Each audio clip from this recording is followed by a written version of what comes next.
A river divided, the story of the Indus Water Treaty.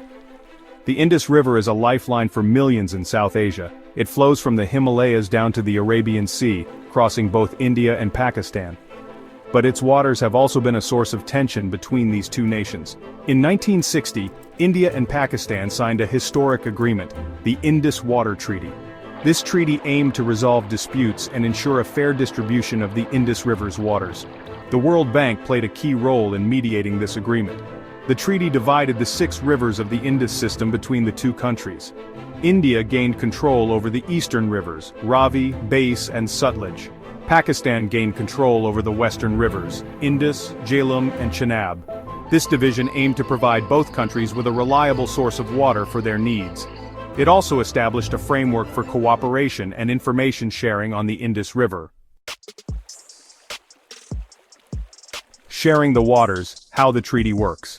The Indus Water Treaty outlines specific rights and restrictions for both India and Pakistan.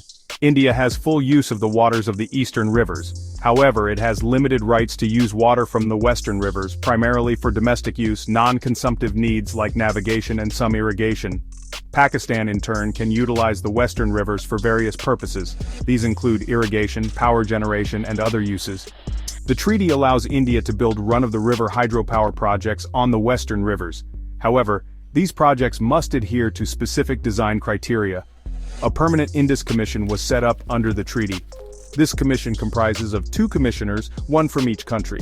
They meet regularly to discuss issues related to the treaty's implementation. It serves as a vital platform for dialogue and dispute resolution. The treaty also includes a mechanism for resolving disputes. If a dispute arises, it can be referred to a neutral expert or a court of arbitration. This provision aims to prevent disagreements from escalating into larger conflicts. India's gains, power and potential. The Indus Water Treaty has brought certain benefits to India. Control over the eastern rivers allows India to utilize these waters for various purposes. These include irrigation, drinking water supply and industrial development. The treaty allows India to tap into the hydropower potential of the western rivers. India can generate electricity from these rivers through run-of-the-river projects. This power generation capacity is particularly crucial for the energy needs of its northern states. The treaty provides India with some degree of economic leverage over Pakistan. Pakistan relies heavily on the Indus waters for its agriculture and economy. This reliance gives India a certain level of influence. Finally, the treaty provides a framework for diplomatic engagement.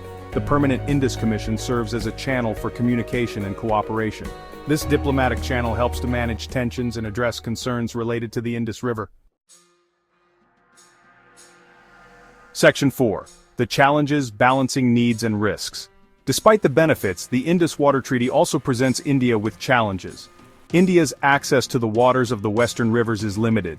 This limitation affects India's ability to fully utilize these rivers for its irrigation needs, especially in the agricultural state of Punjab. The treaty's provisions sometimes impact India's ability to pursue certain development projects. For instance, building large dams or storage structures on the western rivers requires adhering to specific design criteria. These criteria can sometimes limit India's options. Geopolitical tensions between India and Pakistan often spill over into the management of the Indus waters. Disputes over technical aspects of the treaty or the construction of new projects can become points of contention. These disputes can exacerbate existing tensions between the two nations. Finally, concerns exist about the long-term impact of climate change on the Indus River basin. Melting glaciers and changes in precipitation patterns could affect the flow of the rivers. This uncertainty poses challenges for the future management and sharing of the Indus waters. Section 5. A water weapon, India's strategic edge. The Indus Water Treaty provides India with certain strategic advantages, especially during times of political tension or conflict. India's control over the eastern rivers gives it a degree of leverage over Pakistan. This control allows India to potentially restrict or manipulate the flow of water into Pakistan. India's ability to develop hydropower projects on the western rivers enhances its strategic position. These projects allow India to control the timing and volume of water released downstream. This control provides India with a potential tool of influence. The treaty also bolsters India's image in the international community. India's adherence to the treaty's provisions even during times of conflict portrays it as a responsible riparian nation. This image helps India garner international support. Finally, the treaty provides India with a platform to engage with Pakistan on a critical issue. The Permanent Indus Commission serves as a channel for dialogue, even when diplomatic relations are strained. This communication channel helps in managing tensions and preventing misunderstandings. Section 6. A treaty and its tensions, finding a balance. The Indus Water Treaty, despite its limitations and challenges, remains crucial for both India and Pakistan. It provides a framework for the sharing of a vital resource. The treaty has largely been a success, preventing water disputes from escalating into major conflicts. However, the treaty faces ongoing challenges. Climate change, increasing water demands, and persistent political tensions require both countries to adapt and cooperate. India needs to balance its own water needs with the treaty's provisions. India needs to engage with Pakistan to address concerns and build trust. Open communication and transparency are essential for the treaty's long-term success. India should explore avenues for joint management of the Indus Basin. Ultimately, the Indus Water Treaty exemplifies the delicate balance between national interests and international cooperation. It highlights the importance of dialogue and diplomacy in resolving transboundary water disputes. Both India and Pakistan must work together to ensure the treaty's continued success for generations to come. Section 7. Water as a weapon, a global challenge. The Indus Water Treaty serves as a valuable case study for the world. It demonstrates the challenges and opportunities of managing transboundary water resources. As water scarcity increases globally, such agreements will become even more critical. The international community should support initiatives that promote dialogue and cooperation on transboundary water issues.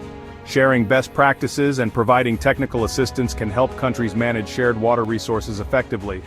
Water should not be used as a weapon. Weaponizing water resources can lead to conflict and instability.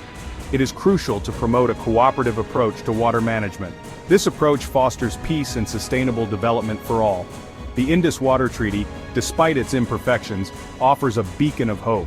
It shows that even in the face of historical animosity and political tensions, cooperation over shared waters is possible.